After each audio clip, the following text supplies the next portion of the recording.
اعوذ باللہ من الشیطان الرجیم بسم اللہ الرحمن الرحیم نحمدہ ونصلی علی رسولہ الکریم اما بعد فاعوذ باللہ من الشیطان الرجیم بسم اللہ الرحمن الرحیم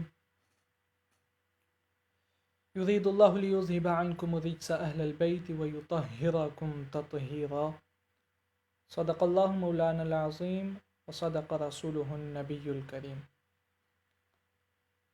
میرے انتہائی واجب الاحترام سامعین اور ناظرین اور ناظرات، اللہ تبارک و تعالیٰ کا بے پایان لطف و احسان ہے کہ اللہ تعالیٰ نے ہمیں اس مہینے میں امام حسین پاک کے غم میں رونے کی توفیق عطا فرمائی۔ دو تین چیزیں ہیں جو میں عرض کرنا چاہ رہا تھا، بہت وقت ہوا کیونکہ بہت سارے سوالات میرے سامنے پیش ہوئے اور بہت سارے اس طرح کے اشعار علامہ اقبال رحمۃ اللہ علیہ کی طرف جو منسوب ہوئے وہ میرے سامنے پیش ہوئے، تو اس میں میں نے ضروری سمجھا کہ تھوڑا سا جو ہے وہ میں اس پہ اپنے اظہار، جو مجھے جس چیز کا علم ہے، مجھے معلوم ہے، تو میں وہ آپ کے سامنے پیش کر دوں۔ علامہ اقبال رحمۃ اللہ علیہ کا ایک بڑا زبردست شعر جو ہے وہ پیش کیا جاتا ہے کہ ہم زندہ و جاوید کا ماتم نہیں کرتے، یہ امام حسین پاک علیہ الصلاۃ والسلام کے بارے میں۔ تو پہلی بات تو یہ ہے کہ میں جو بندہ علامہ اقبال رحمۃ اللہ علیہ کی کسی بھی کتاب سے، میں سمجھتا ہوں کسی بھی کتاب سے یہ والا شعر مجھے نکال کے دے دے تو میں اپنی بات سے رجوع کر لوں گا، کیونکہ علامہ اقبال رحمۃ اللہ علیہ کو جتنا میں نے پڑھا اور جتنا میرا علامہ اقبال رحمۃ اللہ علیہ کے بارے میں نالج ہے، اس میں علامہ اقبال رحمۃ اللہ علیہ کا یہ شعر نہیں ہے۔ اس میں ماتم سے مراد، کیونکہ اکثر لوگ یہ کہہ رہے ہیں کہ امام حسین پاک کے غم میں رونا بھی جائز نہیں ہے، تو اس رونے کو ماتم کا نام دیا گیا۔ تو میں علامہ اقبال رحمۃ اللہ علیہ کے جو ہے کچھ اشعار آپ کے سامنے پیش کر دوں گا کہ علامہ اقبال رحمۃ اللہ علیہ اس حوالے سے کہتے کیا ہیں۔ ٹھیک ہے، پہلے تو یہ بات ہے کہ قرآن مجید سے میں تھوڑے سا رونے کی دلیل دوں گا۔ کچھ کہتے ہیں نا کہ زندہ ہیں، اگر شہید زندہ ہیں تو ان زندوں کا کیا ہم رو سکتے ہیں؟ زندوں کے غم میں رو سکتے ہیں؟ شہید تو زندہ ہے، اللہ نے کہا ہے۔ ٹھیک ہے، تو پہلا سوال تو یہ بنتا ہے کہ جو زندہ ہے کیا اس کے لیے اس کے غم میں انسان رو سکتا ہے کہ نہیں؟ تو مختصر سا جواب ہے، اللہ تبارک و تعالیٰ نے سورہ یوسف میں فرمایا کہ جب حضرت یوسف علیہ السلام جو ہے وہ حضرت یعقوب علیہ السلام سے جدا ہو گئے، ان کے بھائیوں نے ان کو کنویں میں پھینک دیا، تو اب حضرت یعقوب علیہ السلام انتہا کا روتے تھے، اور اتنا روتے تھے کہ قرآن مجید میں آیا کہ ان کی جو آنکھیں ہیں وہ سفید ہو گئی رو رو کر۔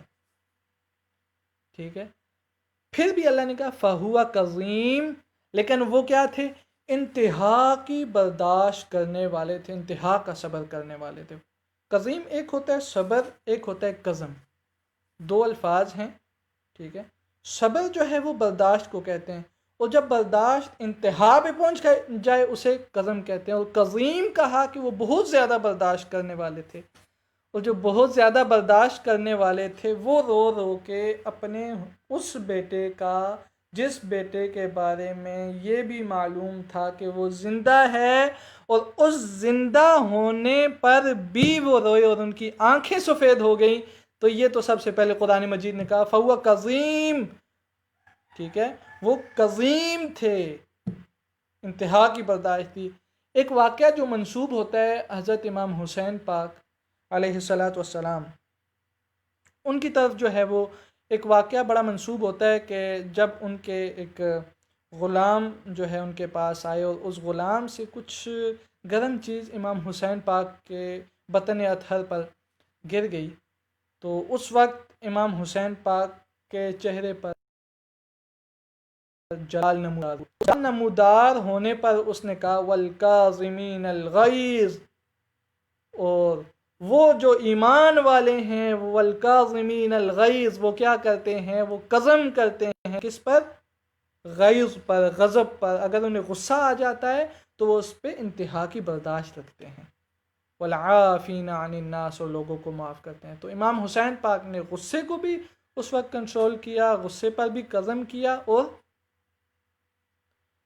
اسے معاف بھی کر دیا اور اسے آزاد کر دیا۔ اب یہاں پہ بات آتی ہے علامہ اقبال رحمۃ اللہ علیہ کی۔ کیا علامہ اقبال رحمۃ اللہ علیہ اس بات کو ماننے والے تھے کہ ذکر حسین میں رونا جائز ہے کہ نہیں؟ کیونکہ بہت سارے لوگ یہ کہہ رہے ہیں کہ امام حسین پاک، علامہ اقبال رحمۃ اللہ علیہ نے کہا کہ امام حسین پاک کے غم میں رونا جائز نہیں ہے۔ انہوں نے یہ شعر جو ہے وہ سامنے پیش کر دیا کہ ہم زندہ و جاوید کا ماتم نہیں کرتے۔ تو میں ان کو یہ جواب دینا چاہتا ہوں کہ علامہ اقبال رحمۃ اللہ علیہ کے اشعار، پہلی بات تو یہ ہے کہ یہ شعر نہیں ہے، اور علامہ اقبال رحمۃ اللہ علیہ کی اگر بات کرتے ہیں تو علامہ اقبال رحمۃ اللہ علیہ نے کہا کہ دل میں ہے مجب عمل کے داغ عشق اہل بیت۔ یہ علامہ اقبال رحمۃ اللہ علیہ کا شعر ہے، ذرا غور سے سنیے گا کہ دل میں ہے مجب عمل کے داغ عشق اہل بیت، ڈھونڈتا پھرتا ہے ذل دامن حیدر مجھے، اور رونے لگا ہوں رونے لگا ہوں رونے لگا ہوں۔ یہ علامہ اقبال رحمۃ اللہ علیہ فرما رہے ہیں کہ رونے لگا ہوں غریب کربلا کے غم میں رونے لگا ہوں غریب کربلا کے غم میں، در مقصود نہ دیں گے کیا ساقی کوثر مجھے؟ کہتے ہیں کہ یہ جو میں آنسو بہاؤں گا امام حسین پاک کے غم میں، تو کیا ان آنسوؤں کا آگے مقصود، ان آنسوؤں کی جو اجر ہے وہ کیا ساقی کوثر مجھے عطا نہ کریں گے؟ علامہ اقبال رحمۃ اللہ علیہ نے اس رونے کو جائز قرار دیا۔ باقی بات رہی یہ اس کے اوپر کہ ماتم کرنا، زنجیر کشی کرنا، یہ اہل سنت کے نزدیک مطلقاً حرام ہے۔ زنجیر کشی کی کہیں پہ بھی اسلام نے اجازت نہیں دی۔ ہاں، رونا، امام حسین پاک کے غم میں رونا، یہ حضور علیہ الصلوۃ والسلام کی سنت مبارکہ ہے، اور ان کے غم میں رونا یہ امام آقا کریم صلی اللہ علیہ وسلم کی سنت مبارکہ ہے، اور علامہ اقبال رحمۃ اللہ علیہ نے بھی اس پہ رونے کو جائز قرار دیا ہے، اور انہوں نے خود کہا ہے کہ رونے لگا ہوں غریب کربلا کے غم میں، در مقصود نہ دیں گے کیا ساقی کوثر مجھے۔ تو یہ ایک دو باتیں تھیں جو میں آپ کے سامنے عرض کرنا چاہ رہا تھا علامہ اقبال رحمۃ اللہ علیہ کے حوالے سے۔ اور علامہ اقبال رحمۃ اللہ علیہ کے کثیر اشعار ہیں جس میں انہوں نے امام حسین پاک رضی اللہ تعالیٰ عنہ سے محبت اور ان سے عقیدت اور ان کے غم میں رونے کے لیے انہوں نے پیش کیے۔ تو میں زیادہ اس پہ بات نہیں کروں گا، آگے اگر کسی کا اس میں سوال ہوا تو انشاءاللہ میں اس کا جواب بھی دوں گا۔ اللہ تعالیٰ آپ سب کا حامی و ناصر ہو۔ السلام علیکم ورحمۃ اللہ وبرکاتہ۔